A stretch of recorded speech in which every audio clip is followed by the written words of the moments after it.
بسم اللہ الرحمن الرحیم۔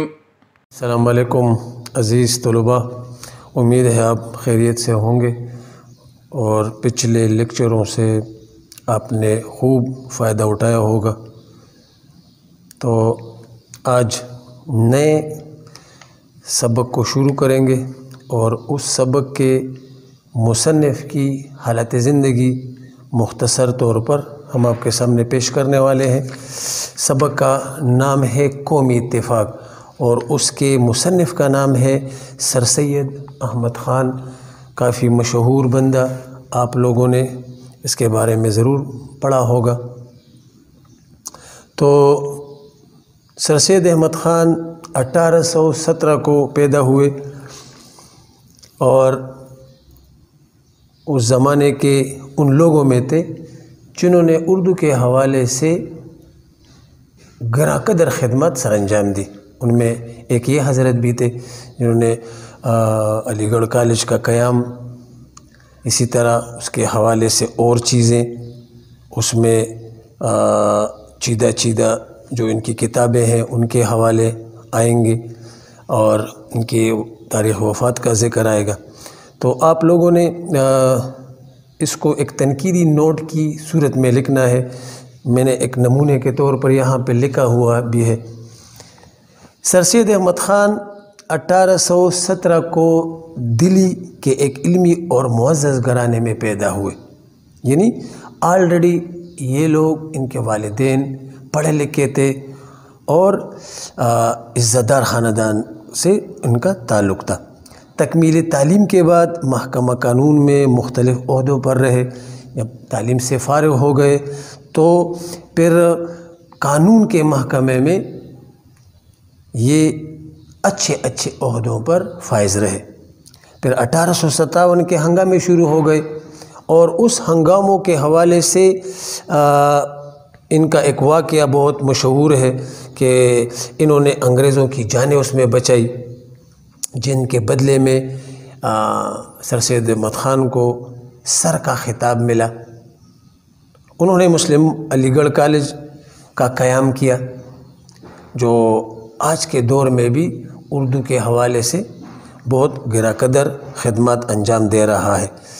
آپ کے وفات کے 22 سال بعد اس کالج کو مسلم علی گڑھ یونیورسٹی کا درجہ دیا گیا، یعنی جب سر سید احمد خان فوت ہو گئے تو اس کے 22 سال بعد اس کالج کو مسلم علی گڑھ یونیورسٹی کا درجہ دے دیا گیا۔ سر سید احمد خان نے اردو ادب اور اس کی ترقی میں نمایاں حصہ لیا ہے۔ وہ تعلیمی اور ادبی تحریک کے بانی تھے۔ سر سید کے اسلوب کی نمایاں خصوصیات، یعنی ان کے طریقوں کی نمایاں خصوصیات، ان کا منطقیانہ یعنی اس کی حکمت بری باتوں، سلیس آسان سادہ اور استدلال یعنی مدلل باتوں سے لبریز ہوا کرتے تھے۔ ان کی باتیں، ان کی تحریریں کا رنگ ان کے جملوں اور پیراگرافوں میں خاص اثر دکھاتا ہے۔ ان کی تحریروں میں کہیں کہیں ظرافت اور مزاح بھی پایا جاتا ہے، یعنی ان کے بعض جملوں میں آپ کو ہنسی مذاق کا پہلو بھی نظر آئے گا۔ اب ان کی یہ کچھ اور پھر یہ حضرت جو تھے یہ 1898 کو پھر فوت ہو گئے اور مسلم علی گڑھ کالج کی مسجد کے پہلو میں ہی دفن کیے گئے۔ ان کے مشہور تصانیف کے نام ہے یہ آثار السنادید، تاریخ سرکشی بجنور۔ آثار السنادید میں بہت وہاں کے ہندوستان کے مشہور جو ہسٹوریکل پلیسز ہے، جو تاریخی مقامات ہیں، ان کے متعلق باتیں ہیں۔ وہاں کے باغات کے بارے میں، وہاں کے ماحول کے بارے میں ہے۔